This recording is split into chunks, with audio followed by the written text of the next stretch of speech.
Well, it's finally happened. Boris Johnson is now leader.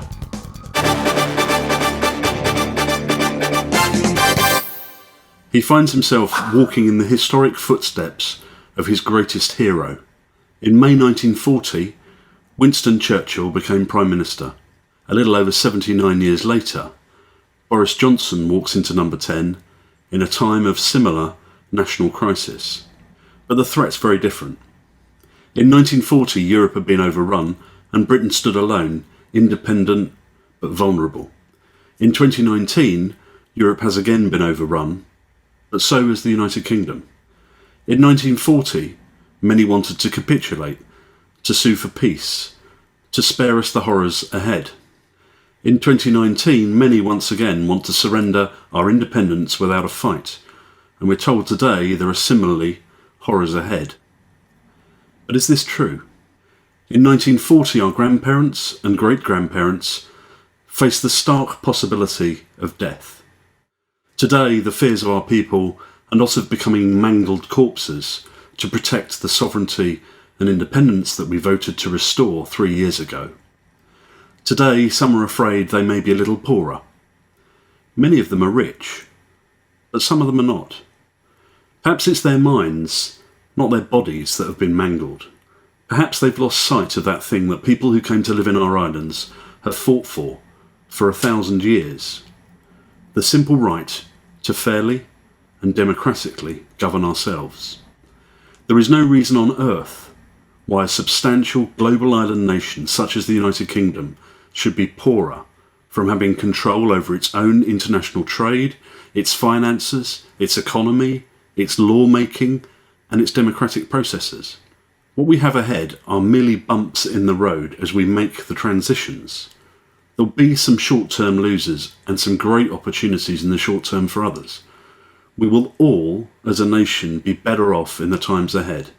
Our government must support those who will lose in the short term and assist their transition to new markets, new jobs, new opportunities. The truth is that the situation is very different from 1940s. Mothers don't need to give up their children. Fathers don't need to give up their own lives.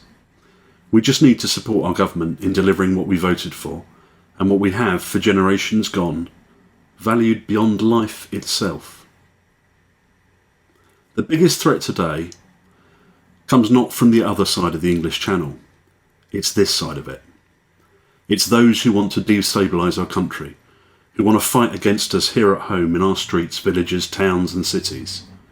And they threaten to do that by bringing down our government, preventing it from delivering us with a return to democratic self-governance. We must warn them now. Be careful what you wish for. For if you do sow those seeds, you will reap the whirlwind.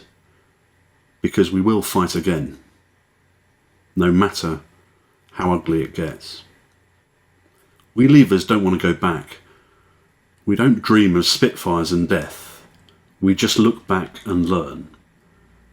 We understand why those who never came home and could never explain why made the sacrifice they did.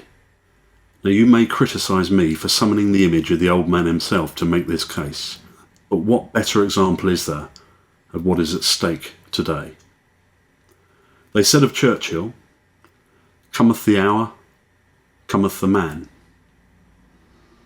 It's in his hands now.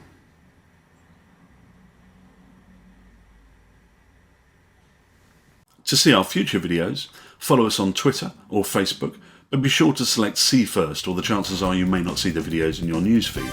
Or to be sure you don't miss anything, subscribe to our YouTube channel and click the bell icon. That way you'll get a notification by email as soon as a new video is available. In the meantime, please do help us out and like and share or retweet this post so your friends and followers can see it too.